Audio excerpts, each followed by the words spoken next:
listening to the Heads Up Radio Network. The Ref, Carmine Conti.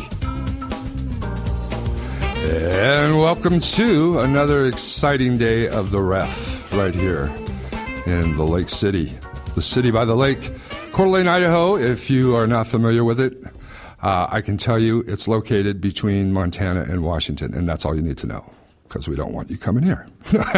But, yeah, actually, big weekend coming up for us, but I'm in how do I say, I'm ecstatic, but I'm depressed. California Chrome, bummer. And I'll tell you something, every time I listen to or look at Bob Costas anymore, I want to squash him. I'm just so tired of Bob Costas. I just don't understand him. Oh, hey, look, your horse just won in, the third leg of the Triple Crown. What do you think about being called a coward? So it's like, Bob, please get a job as a sports announcer somewhere. But anyway, Chrome lost. Bummer for Chrome. But on the other hand, my Spurs are up 2-1. That's the old guy team. Old guys root for the Spurs. And I know I'm not from San Antonio, but the Riverwalk's cool. And La Cantera, I'll talk a little bit about that because my guest today is a gentleman that I bet you. Have you played La Cantera yet? I haven't. Oh. Wonderful place. And it's right by Six Flags, so if you don't like it, you can always get sick on the roller coasters, Nothing better. Yeah. But in the house today, in my house, the Ref's house today, as we would say, I have the infamous Randall Cunningham. No, Randall Henry. Randall Cunningham can't even play football anymore, so be happy you're not playing football. Randall Henry's in today, and Randall is the, president? General manager. General manager of Henry Grifitts Golf. And we're going to talk about golf. We're going to talk a little about the U.S. Open, but mostly we're going to let Randall kind of take over the show today and talk about Henry Grifitts. And if you are not familiar, and this being broadcasted all over the world, I was looking at the website yesterday, and since about 2 years ago, I guess it was, when I first talked to you, and it just seems like you guys keep picking up more and more and more places. And this is fabulous, and if you've never, ever played with the Henry Grifitts Golf Club, I've got to try them, but, I still haven't got my set from my wife or Randall. But I got to tell you, wonderful golf club. We're going to talk about that in a little bit. But we'll catch up on the weekend coming up here. If you're local and you know anything about cars, this weekend is Coeur d'Alene. So this is always an exciting weekend to go down and check out all the old cars, especially for somebody my age who had a muscle car at one time. And on display were some of the nicest looking cars you'll ever see. I'll tell you, I've been to some other car shows, and I don't think we're second to none in regards to that. And Randall and I were just talking here earlier about Coeur d'Alene and what it's like living here and some of the things that we get to enjoy here. Even though we're kind of a small city, we still have some things and events here that occasionally make us pretty big. And later this summer, if everything goes okay, I'm going to have an interview set up with a guy named Steve Shepard, who wrote a book about the hydroplanes races.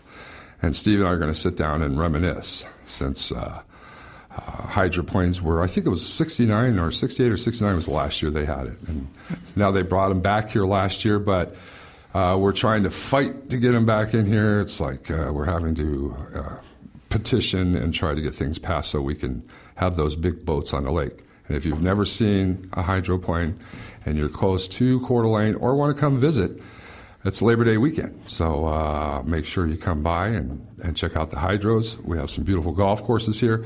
And, maybe you can even get an appointment for a set of golf clubs. Yeah, I would love that. Yeah, I'd like that, too. I'm trying to get Wayne Gretzky to come up here and see him. Yeah, he's out here all the time. Yeah, why not, right? And get him to go like, Wayne, you need to play these. Yeah, exactly. So let's see. Anything else in the world of sports entertainment? We got the Wallace Blues Festival. That's a month away. Sammy Eubanks is playing down. We did an interview with him. He's playing at Templins. That'll be, I think it started last week, every Thursday night at 6.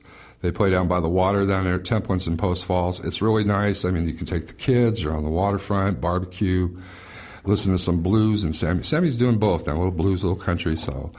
And we're anxiously awaiting, of course, from the interviews that you had earlier, we're actually waiting for his album to come out here, which should be sometime. He promised, remember, by the 4th of July. I think he's going to debut it for the Wallace Blues Festival. So that should be fun, because I'm actually going to be at the Wallace Blues Festival this year and make sure I have an album signed and autographed by Sammy. Otherwise, we'll never have him on the show again. So let's see. I can't think of anything else really cooking in the world of sports. I'm gonna run right into a short break here, if my producer doesn't mind that, because after I kind of give the details, this interview, of course, will be broadcast or is being broadcast live all over the world. But also, you can go to our website, the headsupradio.com website, and it'll be on YouTube simulcast. Same thing, Heads Up Radio. And lastly but not least, you can email in or call in 208-758-0546 if you want to ask a question. If we think it's a good question, we'll ask Randall. If not, we'll hang up. So other than that, we're going to take a short break. When we come back, it's going to be not Randall Cunningham. It'll be Randall Henry from Henry Grifitts. We'll see you back here in, about 2 shakes of a lamb's tail.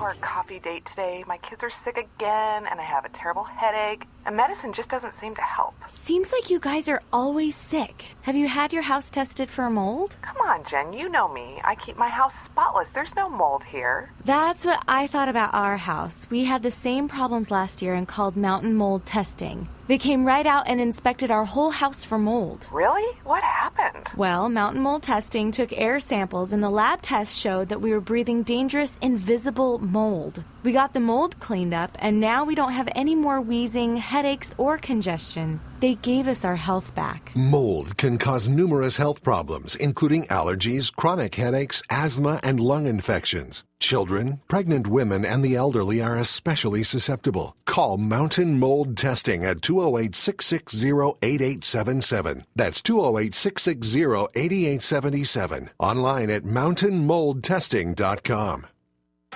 Looking for something different to do tonight? Thinking of a restaurant that you haven't been to for a while, or a place to take the kids out for a fun night? Ever find yourself in this situation? This is a question that prompted publisher Jeanette Dunn to create Idaho Cuisine and Spokane Sizzle dining and entertainment guides. And it just keeps getting better with their pocket guides, online editions, and now online local restaurant finder at sizzlingcuisine.com. Also find local wineries, breweries, distilleries, great recipes from local chefs, hot spots and cool happenings, and chances to vote for your favorites. Be in the know about local happenings when you sign up for the Sizzlin' Cuisine e-News, delivered to your desktop weekly, and be eligible to win a free dinner for two. You've always enjoyed reading the magazines. Now it's easy to flip through them online too. Makes it easy to find restaurants that offer great menus prepared by experienced staffs who really care to serve you the best in local cuisine. Spokane Sizzle and Idaho Cuisine are online at sizzleincuisine.com. We do the footwork to make it easy for you to find just what you're looking for. Avalanche Cleaning and Restoration is ready for spring. Are you? Let Avalanche get you ready for summer by making your house or business springtime clean. For all your carpet, upholstery, and window cleaning needs, even those emergency cleanups, call Avalanche. 208-762-2227. Emergency hotline 208-818-4411. Or online, avalancheclean.com. Avalanche. Fast, safe, and reliable.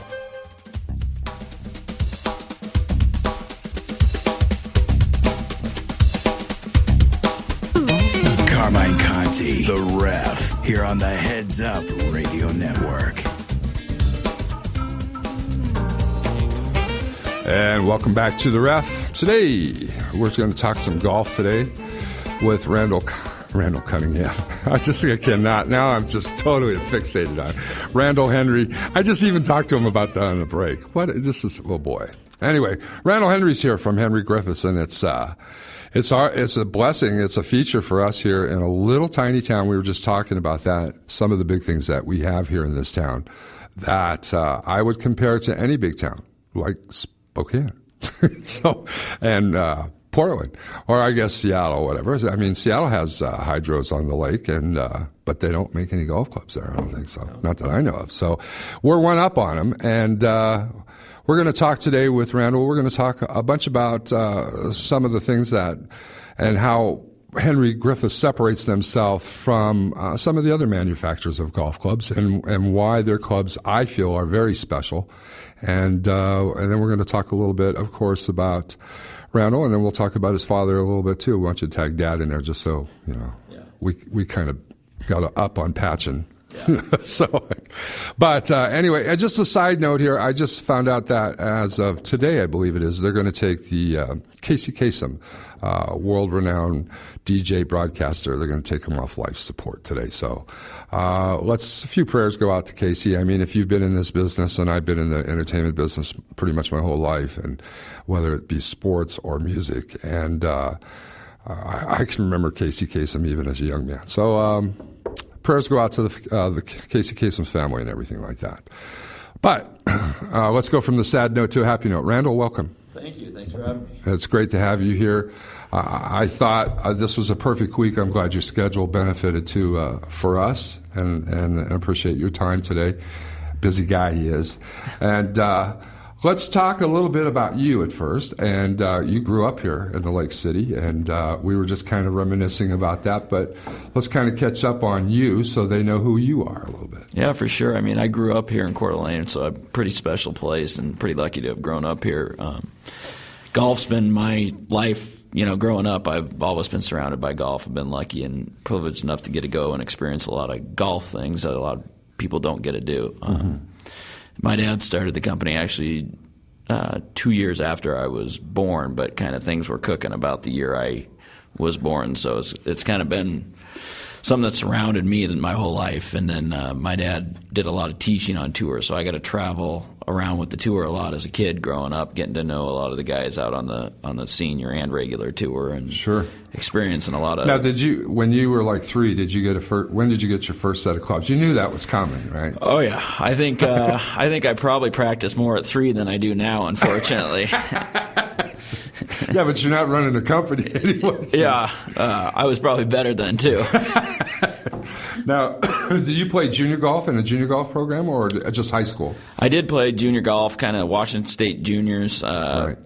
You know, up here in the North Idaho, we actually do Washington State Association stuff. Yeah. Instead of Idaho's kind of handles the southern part of the state. You got it. If you're not in Boise, you're not in Idaho, right? Yeah, exactly. Yeah. Well, then into high school you go, and I mean, I'm not trying to rush you through. So if there was anything, a highlight, what would be then the highlight? Let's go back. Let me just back up just a little bit. In junior golf, who did you go to the prom with? Yeah, nice top trip. But junior golf. Any awards or anything in junior golf or anything? You know, I did all right in junior golf. Nothing special in junior golf. I was kind of a late bloomer when it came to getting big and strong. And in high school golf, we had a really good golf team. We won state 3 out of 4 years when I was there. Right. A lot of good golfers, good buddies of mine. So. I got to tell you. Now, did you play on Avondale? And now, for those of you who don't know, Avondale is one of the local courses here, and where they actually hold the PATs for guys that are going to become teaching professionals. And a PAT is a player's ability testing, means you have to shoot within a qualifying score of 2 rounds in one day.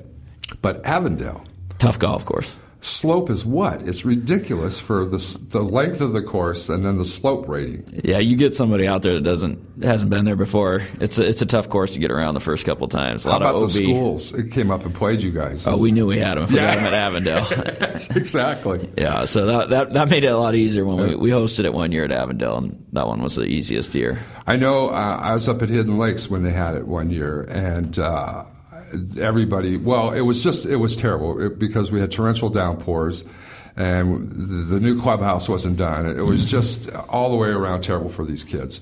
But to see all these schools come up to play this golf course, and Hidden Lakes was famous for another track, just almost the reverse of Avondale. Long, for high school kids. And perfectly named. Hidden lakes all over the place. Yeah, and it was hidden puddles. Yeah, yeah. You could lose your ball a lot of spots out there.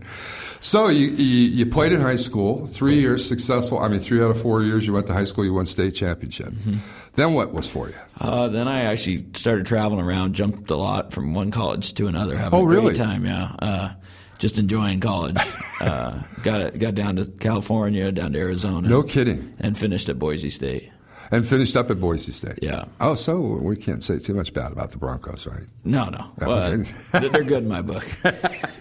So out of college then, would you graduate in business then pretty much? Business management, entrepreneurship. So then I took a couple years working some different golf jobs down in Arizona. Mm-hmm.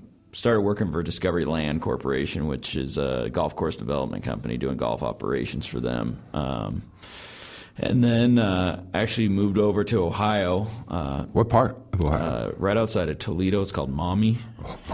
Yeah, so interesting time, especially the time I moved over there, is when Detroit was really not doing well. And it's kind of a suburb of sorts to Detroit. To Detroit. Yeah, the industry anyway. So it's pretty. It was pretty. What prompted Toledo? Was it just the opportunity, or?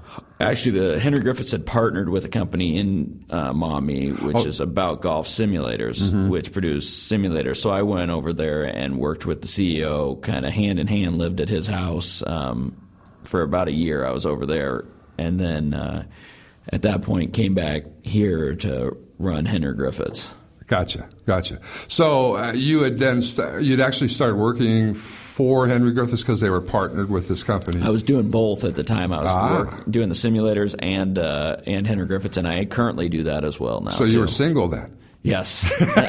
You have to be if you're moving from one state to another. Exactly. Unless you're on tour or driving a station wagon in the family, right? Exactly.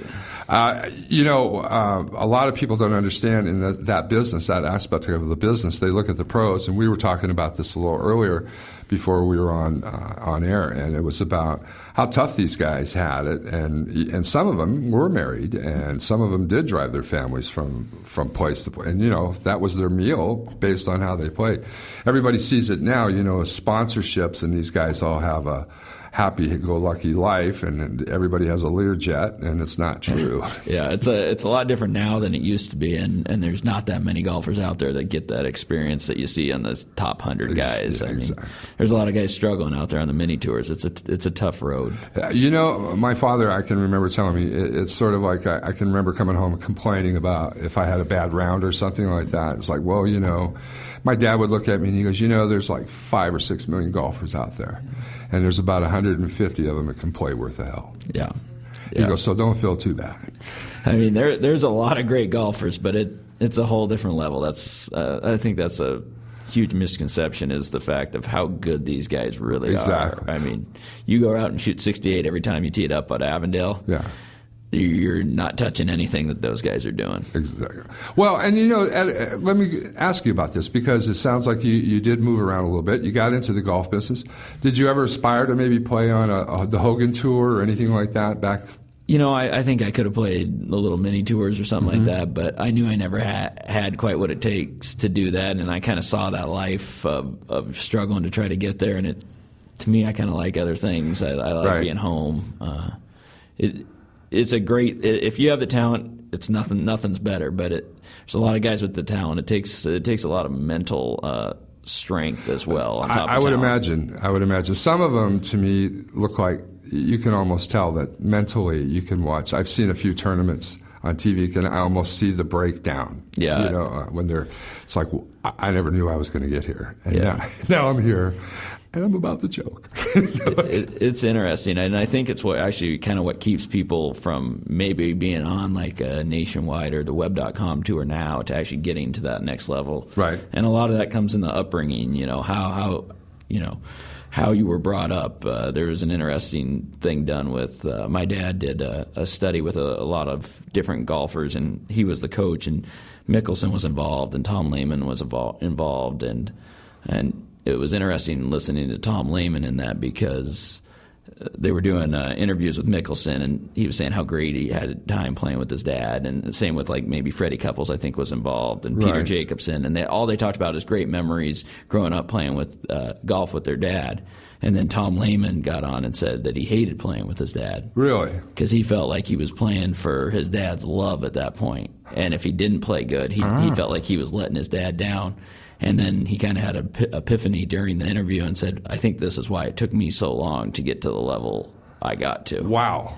That's an interesting, that's an interesting aspect, too, of the fact is, I can relate to that, and I'm sure you can, too. How was that for you and playing with your father? My dad always kind of kept things fun. I never actually got coached by my dad, even though he was coaching a lot of the tour players. He didn't want to coach me because he didn't want that to interfere with our relationship. I see. So I always got coached by my uncle or somebody else. Right. Now, was that a lot of golf in your family as well, besides? Yeah, a lot of my dad's family and my family was involved in the company as well. So absolutely. Yeah, so golf's all over everywhere. Well, and you know what? A golfing family is, people don't understand. I can remember seeing families come out and play together. And I always thought that was so cool at a golf course when you could see, this generation, that like a father and a son and then his son. So you got 3 generations playing golf together. And you think, how much better can this get? Yeah, I mean, you're outside having a good time out in the sun. It's tough to beat it any way. Yeah, and who else can you get a better example of how to throw a club better than your grandfather? Exactly, yeah. Well, then, from the golf, now you're into the golf business. You were in Toledo for a year, you said? Yeah, about a year. Okay, and then you came back here to take over the operations here and running that. So, what changes, or what has brought you, or where are you at to now with where you're with Henry Grifitts, or where are you going? Because as I said earlier in the first part of the interview, is that it seems like since we first talked a couple years ago, it seems like you've expanded. Am I wrong, or Army? Yeah, no, we're growing now, and those first couple of years for me was, we had so many great guys that have been with our company for so long. It was just me learning a lot from those guys, to tell you the truth. And I still am learning a lot from the guys that, pretty much everybody who's been there a lot longer than I am. Yeah. So, learning from those guys and trying to figure out, ways that I can put my spin on things to help kind of keep the company new and fresh. And, a lot of that was stuff that we did in terms of, some new looks, new logo, and obviously some advancement in the product line as well. So where are you going? Where's Henry? What's the future now for HG? Can I go HG? I like that. HG's perfect. It's easier to say. Right now, we're doing all kinds of fun things.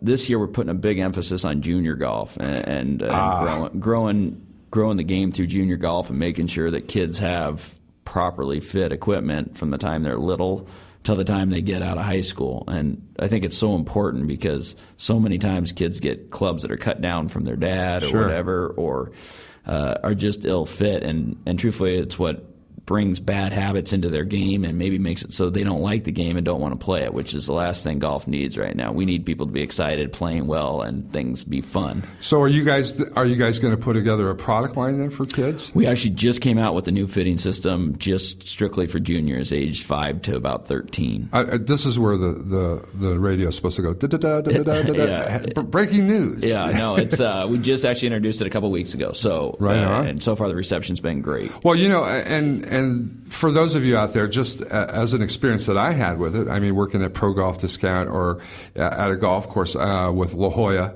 who was a company that color-coded them, I even think. Yeah. And I always wondered about this. I was going to ask you, that was one of the questions, so you actually just brought me right into the question that I wanted to ask you. When do you start thinking, because, U.S. kids, they have it on the boxes based on height and things like that, and La Jolla, I said color coding. And then, of course, there's the families that can't afford that are cutting down dad's, bent 5-irons and 7-irons that he threw somewhere. But anyway, when is a good age to start fitting, do you think? Well, truthfully, what we tried to do with this series is put it at a price point where you're just as cheap getting fit for your first set as you are going out and buying it somewhere else. We tried to put it at a price point of $222 for an entire set. Wow. Retail. Yeah. And then for another $125, you get in our junior program.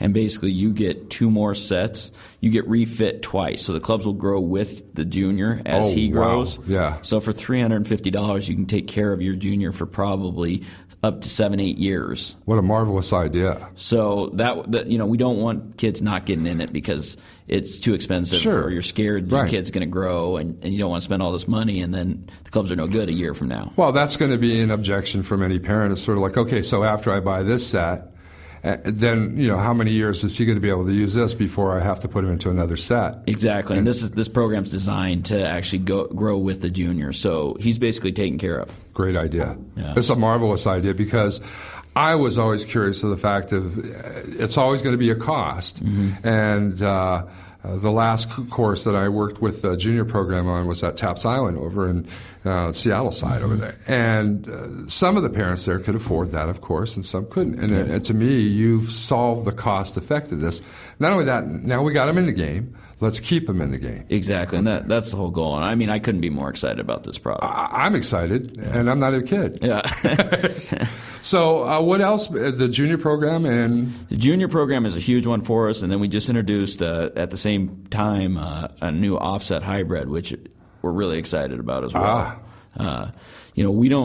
We're not a company who just comes out with product just to come out with product because it's time to come out with product. We come out with product when we feel it's better, right, or there's a need for it in our line. There's a lot of times where you could just come out with a product because, hey, we need to sell somebody something new. Right. Somebody else came out with something and let's match it. Exactly. And at this point, people are coming out with products so quickly that it's always, this is going to be 10 yards further than this. And if that was the case, then we'd be hitting it 400 yards. If every driver was 10 yards further than the last one. Which would be terrible for me because I can't see 400 yards. Yeah. I mean, the technology changes in the woods and, a little bit each year. But there's not significant jumps. I mean, since there's went from, steel drivers to titanium, there hasn't been huge advancements. I mean, there's not those major things that go on. Really getting the right fit for that person. Things change with their swing, things change with their ability or whatever. They are not as strong as it used to be. Now you might need to refit them. Well, the hybrid thing has come. Would you say slowly? Because it seems like it's gradually built. I know some people that just were reluctant to give up a certain iron in the bag because they thought a hybrid was sort of a cheater's way. Yeah. Well, this is for somebody who can't hit a 3-iron. And then there's some people will take it all the way down to 6 and 7 irons. Oh yeah, I mean, I think it just depends on the person. There's what we have is we have hybrids and then we have fairway woods that go into the same lofts as the hybrids essentially. So okay. Some people hit a fairway wood, a 9 wood better than they would a 5 hybrid. Gotcha. And it's just kind of one of those things. And then other people, they want to go to a 2-iron. That's what they're used to. That's what they like. I think you have to offer all of it. There's different advantages to each. And an iron's going to be easier to work one direction, to hit a hook or a fade. So it's probably for your better players once you get into a 3-iron. Was the offset then designed on this hybrid to help somebody? Well, anybody who plays golf understands the offset principle. I hope for you out there. I'm going to let you explain it a little bit because I'm going to ask the question. So was the hybrid then purposely offset a little bit for control of it, or for somebody to hit a hook, or just for the compensate for somebody who couldn't keep the ball straight? I mean, a hybrid's there that it promotes a more high left shot by having that offset on the hybrid. Our other hybrid goes fairly straight. If anything, we designed it to go leak a little right. Oh, wow.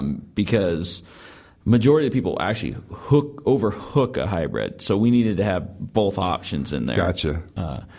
And then what we can do in our hybrids is we can actually bend the hybrids for lie angle anywhere from 5 up to 5 flat, which is unique to only us. That's interesting too. And for any of you out there who'd ever had a club, your loft angle changed on it, up or down, as you say, you can tinker quite a bit. Yeah. And to get what you want out of it.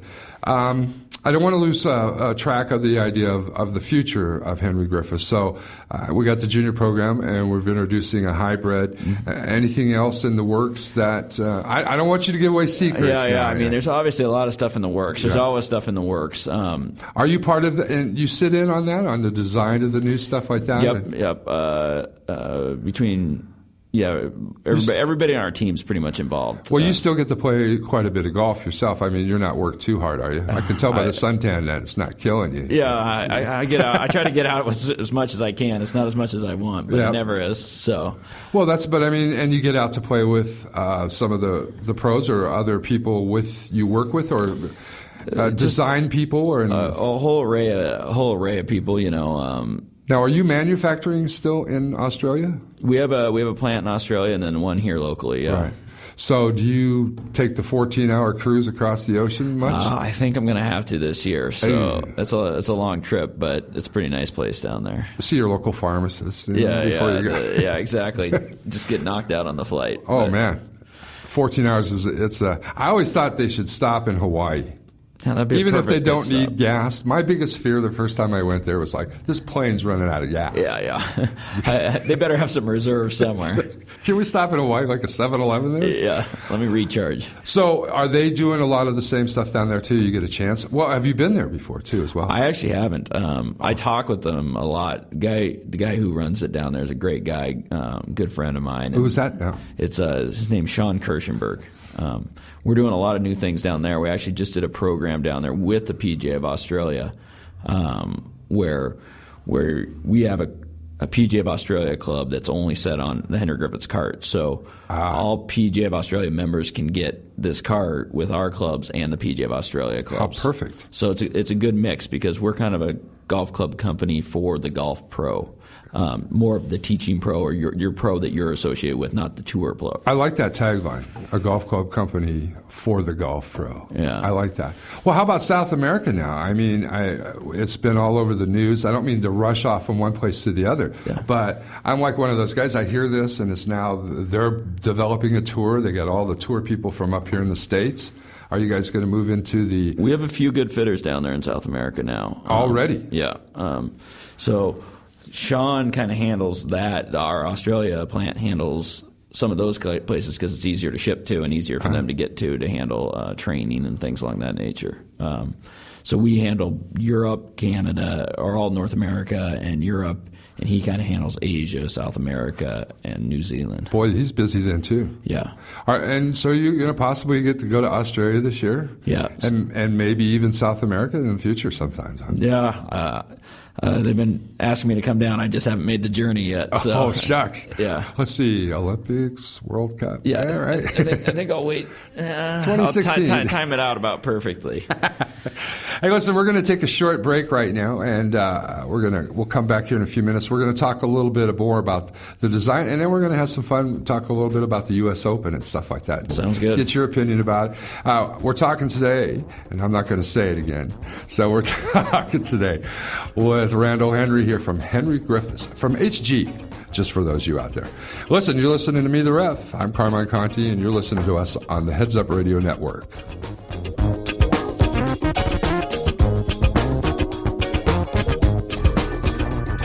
In this world of moving commerce, your business is either moving forward or moving backwards. Make sure it moves forward. Maybe it's time we build a spot that fits your image.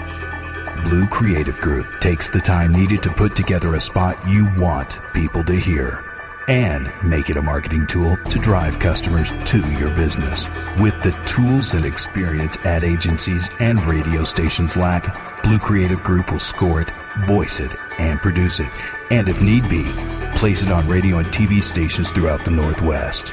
Blue Creative Group lets you make your branding personal to your target audience. Be creative, be productive, while being cost-effective. Be Blue. Blue Creative Group. Creative marketing plans for the 21st century. Call today, 208-758-0546. 208-758-0546. Sorry, Jen, I can't make it to our coffee date today. My kids are sick again, and I have a terrible headache. and medicine just doesn't seem to help. Seems like you guys are always sick. Have you had your house tested for mold? Come on, Jen, you know me. I keep my house spotless. There's no mold here. That's what I thought about our house. We had the same problems last year and called mountain mold testing. They came right out and inspected our whole house for mold. Really? What happened? Well, mountain mold testing took air samples and the lab test showed that we were breathing dangerous, invisible mold. We got the mold cleaned up and now we don't have any more wheezing, headaches, or congestion. They gave us our health back. Mold can cause numerous health problems, including allergies, chronic headaches, asthma, and lung infections. Children, pregnant women, and the elderly are especially susceptible. Call Mountain Mold Testing at 208-660-8877. That's 208-660-8877. Online at mountainmoldtesting.com. Keeping entertainment fair. It's The Ref. Carmine Conti here on the Heads Up Radio Network.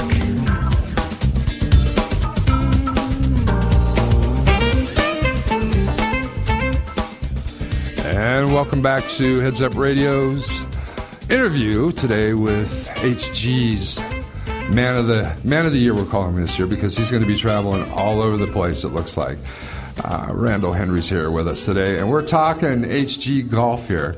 If you've never played a Henry Grifitts stuff, I hope you've been listening. Exciting news, just kind of bring you back up to where we found out about Randall's prom date, and we also have moved into his career in Toledo, and from Toledo on to now being the general manager, as you say, pretty much for the company, and now expanding all over the world. The junior program, which is very dear to my heart, and I believe is a huge, huge move. I love the concept here that they put together. Kudos to you guys for putting that together. It just makes so much sense, and it keeps people. You know, if I could do that when I bought a car, I'd buy a new car. Yeah, exactly. Do I get to start a car? So, by the time I'm 80, I'll probably have the Escalade. Yeah, it gets bigger because you get worse at driving. Exactly. My dad used to use his as a onslaught vehicle, on the freeway, and I used to think, maybe that's what I need is a Cadillac. Yeah. Start big, get small, get big again. Get big again.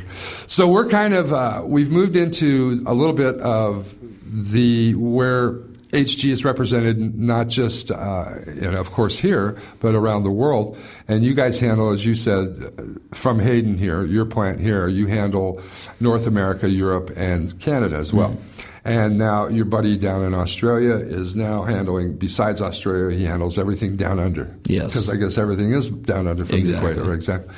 And with the Olympics in 2016, bringing back golf back into the Olympics, I think this is going to be wonderful because it'll allow you guys, hopefully, some presence there. Because I would imagine with the PGA, whatever they're going to call it, PGA, because they could actually say PGA, right? Because it is in America. Yeah. I wonder if they'll say South America now. Or who knows what they're going to do. So let's continue a little bit on. And we'll go back to a couple things like Trip brought up in there. It's a good question as we get into the fun stuff. Anything else left for you in the immediate future besides what you're doing now with the hybrid and the junior program? Or I noticed on your site the apparel, but you told me, that's a tough one. It's trying to get apparel out all over the world, which I would imagine is very hard. Well, there's different styles, and it's an interesting thing is Europe's a completely different style from North America, and truthfully, from West Coast to East Coast is a whole different style. People always has been, isn't it? And it's a tough one for us because we're not as big a company. We're not gonna, we don't have our own apparel line like a Callaway or TaylorMade as Adidas. Maybe you need a Prada. Yeah, exactly. I mean, we just need a good partner that wants to handle that for us. Well, listen, let's talk a little bit coming up here. Of course, one of the reasons we wanted to do this, or I wanted to do this interview, is that I wanted to have somebody in the house and had as much golf experience as you have as well, and talk a little bit about the U.S. Open. Mm-hmm. I did a show last week where I kind of got caught up in myself about the difference, between the USGA and the PGA, and then back and forth here. And the speed of golf, and without getting into, getting me all excited again, as I was, trying to hammer on both sides of the fence, which is always hard. Let's talk about, I mean, I've never got a chance to play Pinehurst. I don't know if you've got a chance to be back there and play it. It's going to be really hot. It looks like this. I'm getting this memory of, what was it, Shinnecock, or was it the year that they had greens where the balls were just rolling off them and they were burnt out and stuff? And they're a little concerned about that at Pinehurst. And Donald Ross builds pool tables. Yeah. No, I think it's going to be an interesting one for sure. And I think everybody's so excited about it because it's back where Payne won. And that's a big deal, I think it brings back a lot of memories. Well, of course, in everybody's fitting, the interview, Fitting Hoping Phil will be the guy now to kind of complete this issue. Yeah, it'd be a storybook ending. Oh, man. Then I would start to think, okay, this is all scripted. Yeah, no, I mean, they could hope for nothing more than that. I mean, the game of golf needs that right now. It's tough with Tiger gone now. You were talking, too, a little bit about earlier when we were, before the show started today, about golf is starting to come back. Yeah. And we're starting to see a return to it. Tiger did so much for the game as bringing people to it. What do you think caused some of the drop-off of it? Truthfully, even with Tiger, golf's been a continual decline for some time now. And I think it has a lot to do with just the faster pace of life that people live now. Even though we're lucky enough to live in a small town where things don't move as fast as in a big city, it's still a lot to ask to take a whole day to play golf. It's not a few hours. It's 6 hours at best, driving to the golf course, playing golf, grabbing a bite to eat or whatever it is. Well, you're lucky if you can get a hot dog in on the turn anymore. Yeah, exactly. I think it has a lot to do with that. And people are busier. It's just tough. It's tough to spend time to do that. And inner cities, golf isn't available. People think of it as kind of a elitist type of sport, right? Which really, the PGA. We're on the U.S. Golf Manufacturers Council, and it's a discussion we have every year with all the major manufacturers get together, and we talk about this stuff. Nobody really has a great answer. We put together programs, and the PGA's put together some great programs. I know those guys are great guys. They're working on a lot of stuff. The tour is involved. Everybody gets involved and gets behind these things. Everybody's behind them. It's just trying to get people into the game of golf. Sure. I've always thought what it could be. What would draw me into that? And this goes back to our father. I'll try to jump back into our father's thing. Of course, my father got into it. And immediately, my only relationship with golf was miniature golf. Mm-hmm. And so I know that, putting big windmills out on any golf course is not going to work.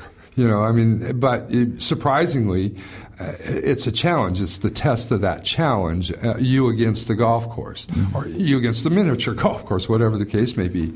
And like our trip producer was talking about, as we got into playing the game, our fathers got us into, then ultimately, when was the day that we were going to beat our dads? Yeah. Can you relate to, unfortunately, I don't know if I've ever beat my dad. No way. He doesn't play very often. Because he had a car wreck a long time ago, so he didn't. I think the first time I played with him, I was probably 13, and that was probably the first time he'd played in 10 years. But I'm pretty sure he shot about 66 or something like that. Oh my gosh, really? So then I just got frustrated and decided I'm never going to beat him. So you, like Tripp was saying, the first time you outdrove your father or something like that. In Tripp's case, you have to take the little battles. Yeah, exactly. Before you win the war. Yeah. And in your case, winning the war against your dad, it'd be like, okay, so how do I beat the pro? Yeah. And the real pro. If I play good, he seems to play better. It's amazing. It just motivates him into that. Yeah. And I can remember playing with my father, and I had him, and I can remember this. We were playing a golf course, and the 17th hole was this par 3 hole that I just couldn't stand. And it wasn't that hard of a hole, but I couldn't stand it. It seemed like I always hit over it. I hit this fabulous iron shot into the front of the green, and it took this ridiculous bounce and ran through the green. And I was in the back trap, and then, of course, it took me 3 whatever to get out of it. And I was mad. And, of course, now my dad knew he had me because I was mad and I was upset. We're going into 18. And so I jump in the golf cart, and my dad had a grape juice in his hand. I just stepped on the pedal because I was PO'd, and grape juice all over my father. which she promptly kicked me out of the cart. Yeah. Well, at least you won that battle. That's the only thing I won. I couldn't hit a ball off the tee after that. It was done. Yeah. Because I was afraid my dad was going to, I was going to get killed, and I didn't know how I was going to get home. But I'm jumping back. I want to jump back a little bit into the PGA USGA.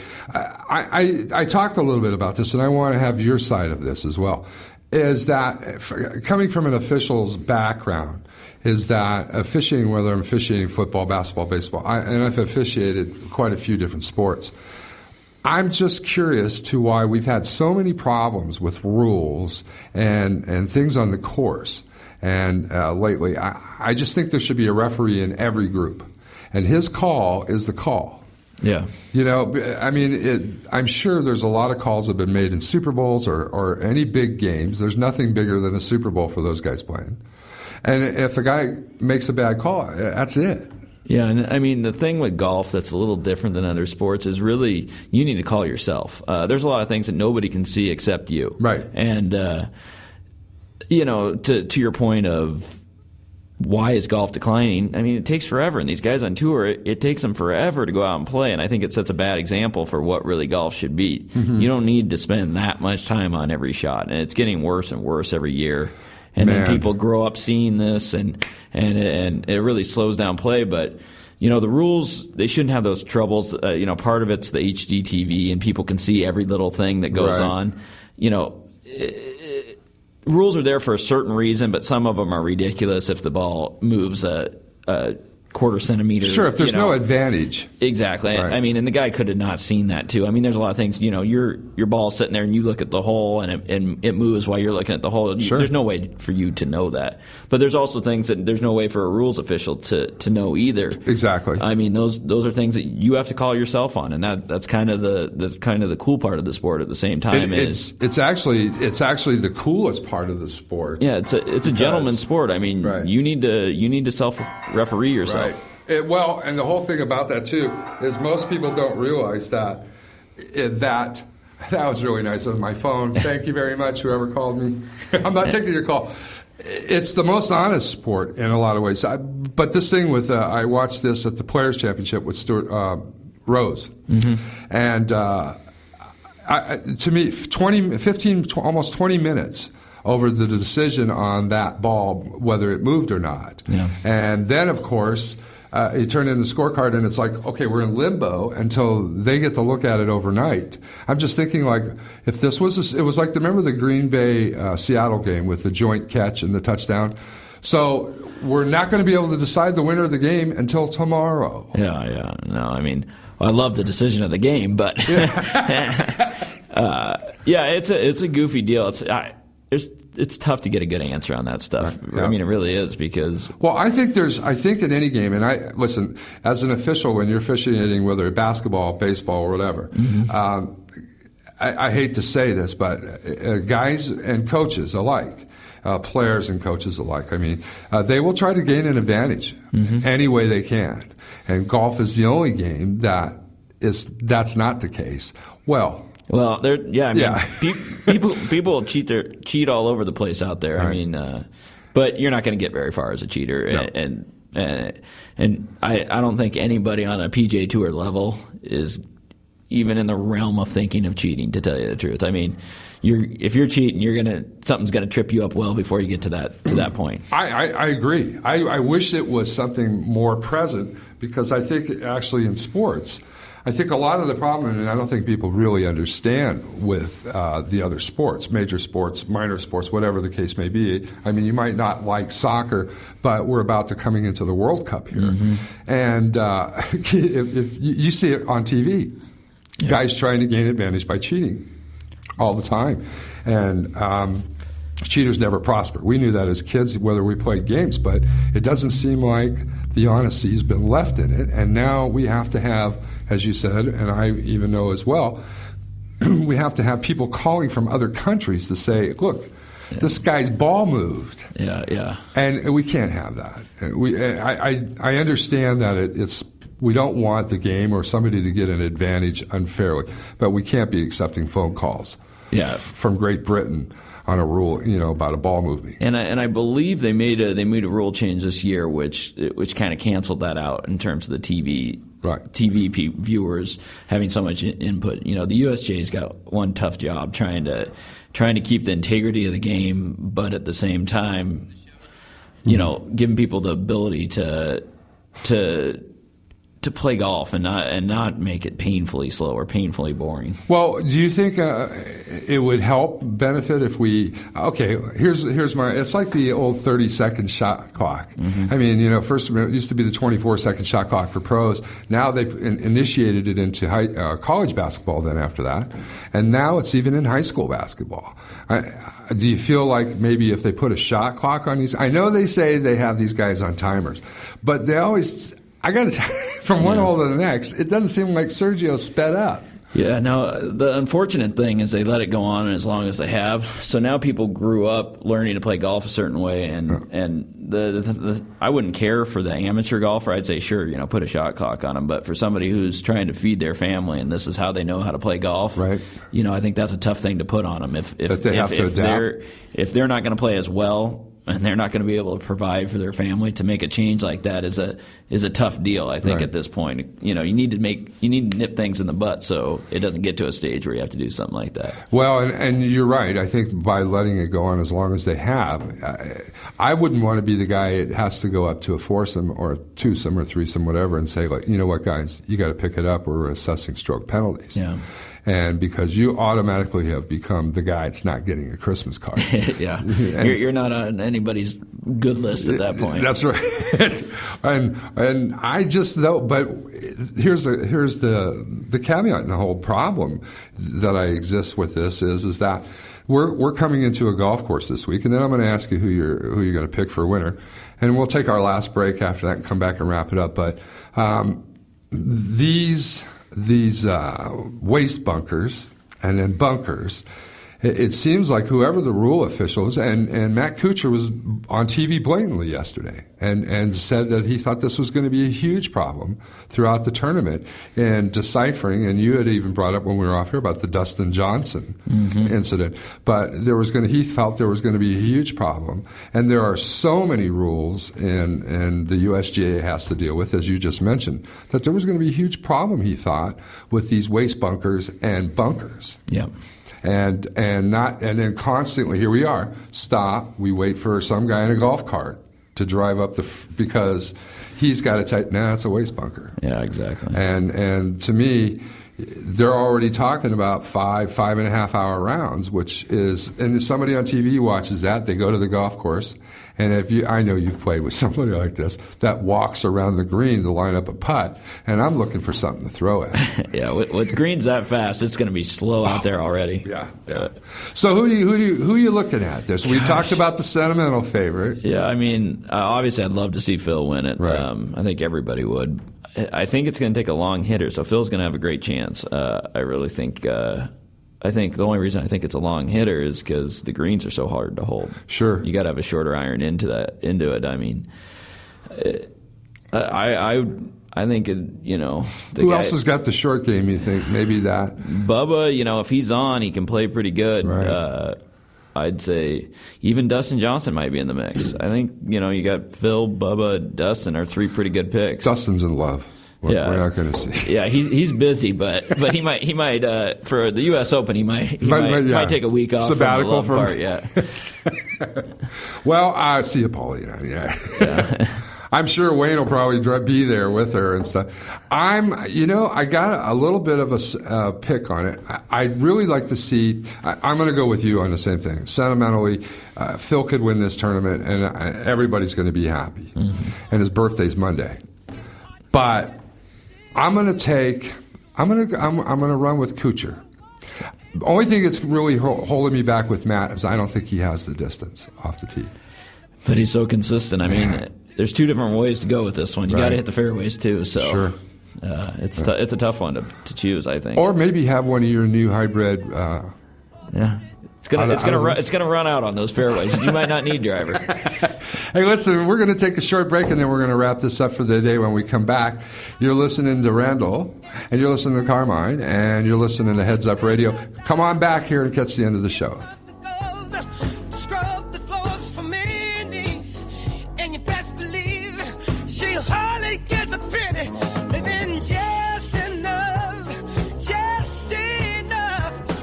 Looking for something different to do tonight? Thinking of a restaurant that you haven't been to for a while or a place to take the kids out for a fun night?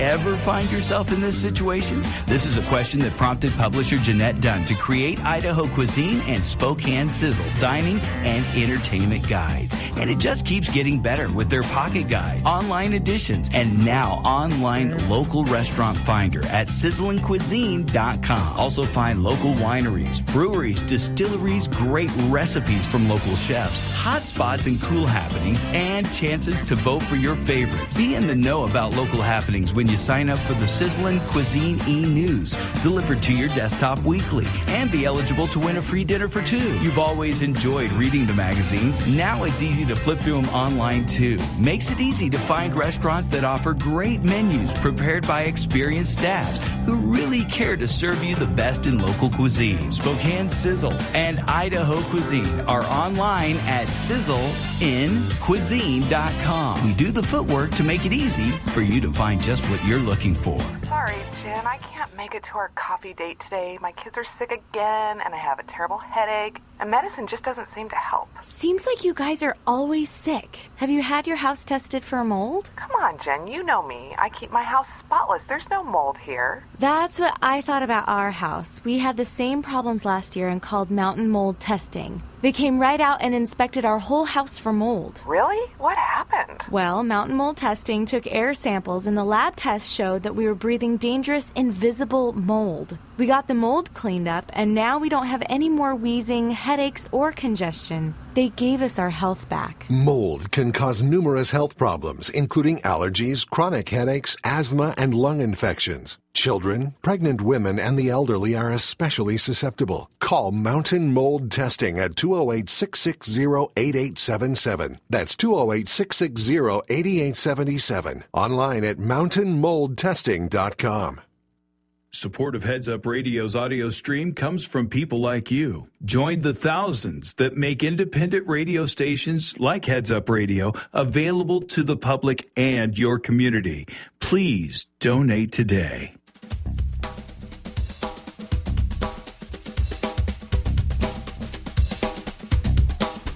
You're listening to the Heads Up Radio Network. The Ref, Carmine Conti. Hey, man, we were just talking about simulators and stuff like that. You want to hit it into a net. Listen, Trip wants to hit it in a net. We got something better. Welcome back to the Ref here and our visit with Randall Henry here from HG, Henry Grifitts, also known as Henry Grifitts. And we're closing out the show, but we're sitting here talking about fun. And here's some fun. I'm just gonna let you run with this, man, because if you've ever hit in a simulator, now you got to hear this one. Okay, tell them about it. Yeah, I mean, we're partnered with About Golf, which makes the PGA Tour simulator, which is the one that you're going to see on the Golf Channel set. Right. These things are a ton of fun. They've really come a long ways from the first time you've been in a simulator, if you've ever been in one. Yeah. I mean, in Korea right now, people are learning to play golf their whole life, and then their first tournament outside or winning after they're playing nothing but indoor golf. You're kidding. Once they get outdoors. I mean, you can do crazy things on these now. You can have picture-in-picture TV while you're hitting into our sim, while you got Pandora running in the background, and then you can switch right over to Netflix at any time. So it's a full experience, and the accuracy is just so much better than it used to be. What size? I mean, you could put this in the basement. I mean, this makes the man cave. This is the man cave. This is the man cave. Yeah, no, it's unreal. I mean, especially up here in the north when you're got a lot of cold months where you can't get out and swing the club. Yep. I mean, and the Lindblad's done great at Caddyshack there for years with their Winter Golf League. Yeah. I'm not trying to help them out either, but they did great with the Winter Golf. But I mean, think about this: in your own house, have your buddies over, and play golf, and so you keep the muscle tone all through the winter. Oh yeah, no, I mean it's a great deal, and truthfully, there's nothing like it as far as accuracy now. you can actually almost learn better a lot of parts of your game inside than you can outside. Yeah. I mean, I get distracted every time I go to a golf course for some reason. Yeah. Or a driving range. I mean, not when I'm on the course, but a driving range. Something distracts me on the range. Usually somebody hitting a ball into one of those, the side metal thing. And pace of play like we were talking about. I mean, you can go on a sim and you're playing by yourself. You can get done in about an hour and a half. So you can actually go play golf and get done and not be in trouble with the wife when you get home. Exactly, yeah. Or just tell her you're going to the bathroom. Yeah, exactly. A long bathroom break. I was something I ate today. HG, wrap it up for me in a sense that we talked about the simulators, the hybrids, the junior golf program. Great time having you here, and we'll have you back. I want to continue this. And your pick then is Sentimental Phil and maybe Dustin. I think I'm going to go with Phil and Bubba. Phil and Bubba. It's hard to bet against you now. Okay, listen, we'll take that for a beer. Yeah. I'll take Cooch. And if we both get Phil, then we'll have to buy each other a beer. That sounds like a good idea. Cool. Hey, listen, great to have you here. Thanks for having me. It was a lot of fun. Man, I want to have you back. Please come back again sometime. Anytime something's up, if we could do something here at Heads Up Radio to help promote you and promote HG, we're here for you, man. I appreciate it. It's a lot of fun. All right, man. Hey, listen, you've been listening to Randall Henry from HG, Henry Grifitts today, and me, of course. Not that the ref. I'm calling it as I see it. Today, I got to tell you, I've heard things today that really excite me about the game of golf. So we got a touchdown here. I mean, that's a good one today. And no fouls. Yeah. No fouls. Well, unless you play golf with me, that's a foul. Join us next week. I don't know what I'm going to do next week. I might be so upset about this California Chrome thing that I'm going to blow up Belmont or something. I'm not happy with that. We'll get that straightened out, and then we'll review next week. We'll see how my buddy over here, if he picked the winner. Till then, you've been listening to Carmine the Ref and Randall Henry from HG. We'll call you the pro. How's that? The pro and the ref. Join us next week. You've been listening to us on the Heads Up Radio Network.